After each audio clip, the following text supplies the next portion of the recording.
So it's New Year's Eve, final video this year. I've done a couple this year, just in relation to, depression, anxiety, low mood, paranoia, any kind of aspect of mental health that I felt I could put into sort of a storyline to maybe help people relate to it. So probably dressed it up a little bit with poetry and, a little bit of design to make it a bit more appealing to people, and it seemed to have worked, which was great. But just for today, last video this year, I'm just going to talk very openly about 2 attempted suicides, the first of which was in May 2010. I was going through a very, very bad time. I let a lot of stuff sort of eat me up and get deep inside me, and got to a point where I felt that I couldn't really get back from it, and got to a point where I was happy inside myself to just let go and give in, and felt it was the only answer.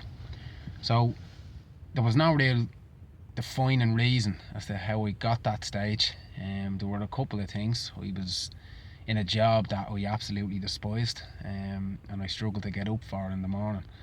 I compared myself a lot to others because I had a lot of friends who were very successful, and I looked upon them and sort of, I suppose, for inspiration originally, but I kind of let myself get down at the fact as to how well they were all doing.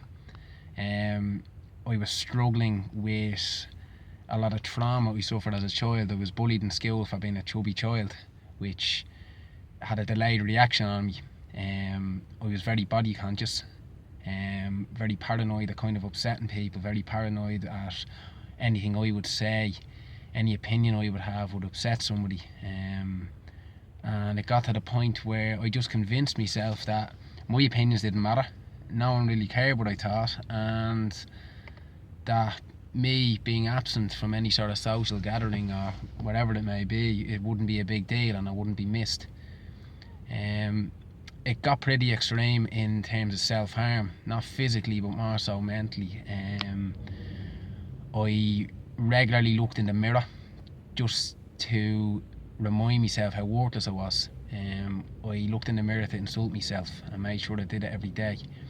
I had a little diary which I called the hate pages, and more or less every day I wrote in that, just to point out again just how worthless I was and how I was going nowhere, and used that as a tool to kind of manipulate myself into believing that I was nobody.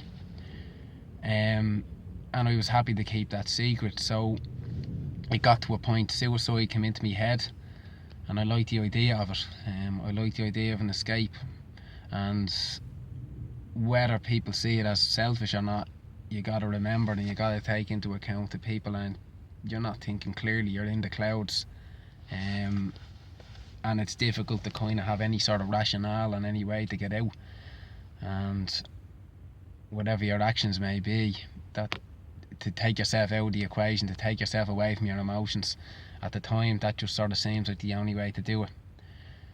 So what I did, I didn't want to take myself out of the equation near the home, because I didn't want to put my family through that. I didn't want them walking by a tree and thinking of me, or walking by train tracks or a bridge and thinking of me, or anything like that. So I made sure I could do it somewhere far away so they wouldn't have to think about it. So I went to Spain. We'd originally organised going to Spain to do football coaching over there when I quit the job that I was in because I didn't like it. And I did that. I went over to Spain, I did a couple of sessions, and only allowed myself to maybe 30% enjoy it.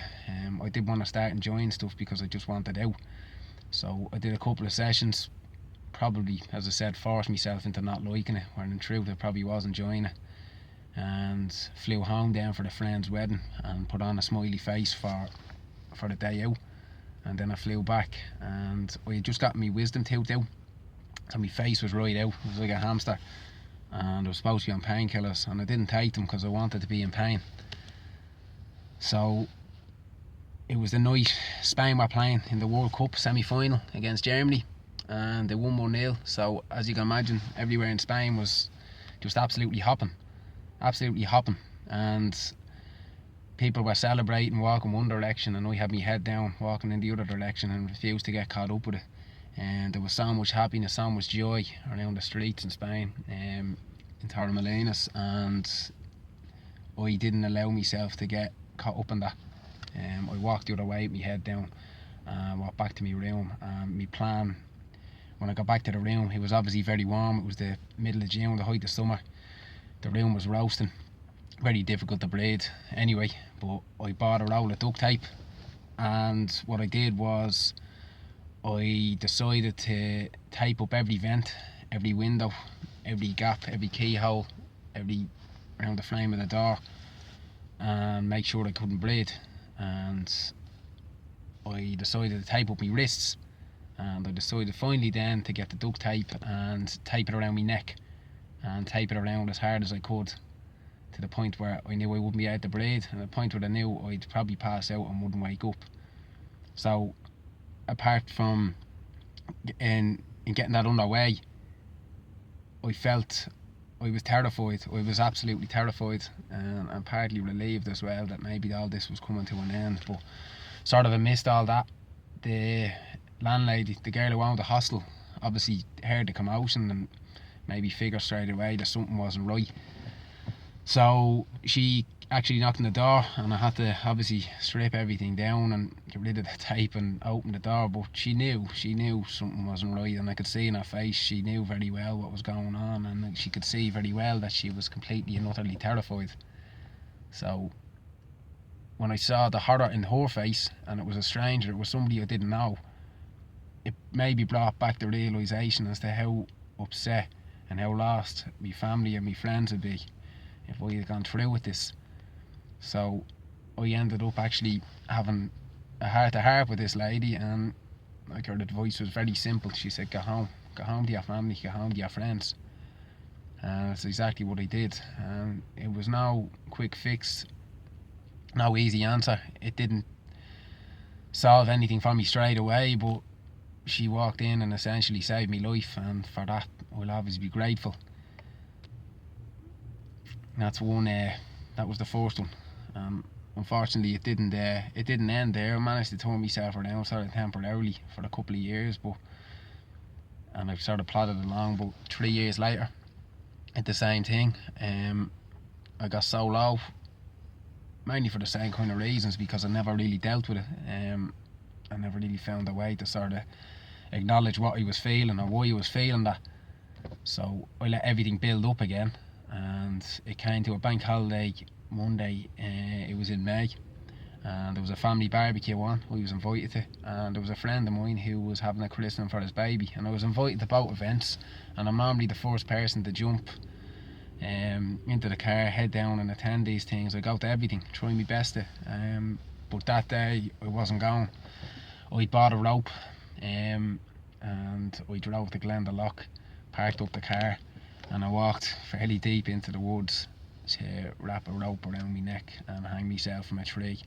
And what's incredibly sad about it is, a bit like the day in Spain where there was so much joy, it was a beautiful day, and Glendalough was full of families, full of kids, full of people out just enjoying themselves, and everyone walking by smiling, saying hello, and I'm saying hello back, and people just with no idea the torture and the clouded mindset just inside me, because I just didn't want to be there, and all I could think about was just ending it. So walked deep into the woods as far as I could. I was walking for hours, and I got to a point where I was like, right, I'm not walking anymore. So I took out the rope, and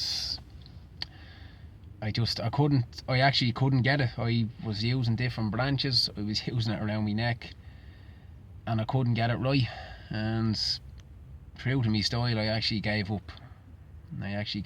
Because I couldn't do it right, which in some ways is almost kind of funny looking back. But again, there was a moment when I realised it wasn't working, that I felt, right, this has gone far enough. I need to turn around here. I need to get back. I need to sort this out. Not just for myself, but for everybody around me, and for people who love me and people who I love. And regardless of what I was feeling about neglect, and personal neglect as well, I knew deep down people love me, and I had to learn that. And I knew deep down that I love people and care for people too, so I have to acknowledge that as well. So I threw the rope away, and I managed to turn around. To spend the next week in the hot weather, I had to wear a track top and zip it right up because of a couple of abrasions, a couple of marks just on my neck, just from scrapes, and I just had to wear my zip up just so nobody would ask. And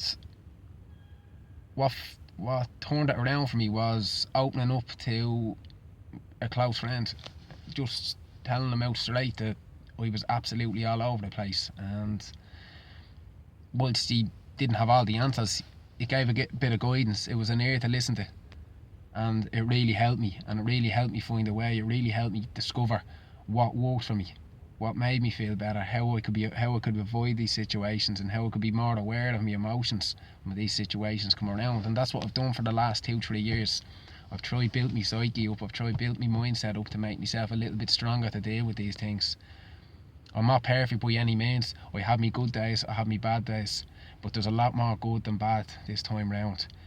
And as I said, just making yourself a bit more aware of the emotions you have and why you have them gives you a really good step just to deal with these type of things. Today's a good day. It's New Year's Eve. I've come out to Hout here just to go for a nice walk, get a little bit of fresh air, to look back upon the year that's been. And it's been a great year, and I just hope that going into next year it'll be just as good. But you take it as it comes, and you work upon yourself, because that's all you can do. You work upon yourself just to make yourself a little bit stronger and a little bit more resilient just to deal with these things. And I think finally it's just important just to point out that I'm in a really good place in my life now, and it's thanks, as I said, just to a lot of friends. Well, one friend in particular who I opened up to, but gave me the courage to maybe just be a little more honest with other people and other friends around me. And it's been great. So I've shared the story with you just in hope that it'll help somebody else just realise that it's not all lost, and that you can bring it on a little bit nervous telling this for obvious reasons, so maybe stumbling on my words, but it's not a bad thing. So take something from it if you need to. There's always help available, and as I've always said before in my other videos, it's just mind your mates. Happy New Year to everyone.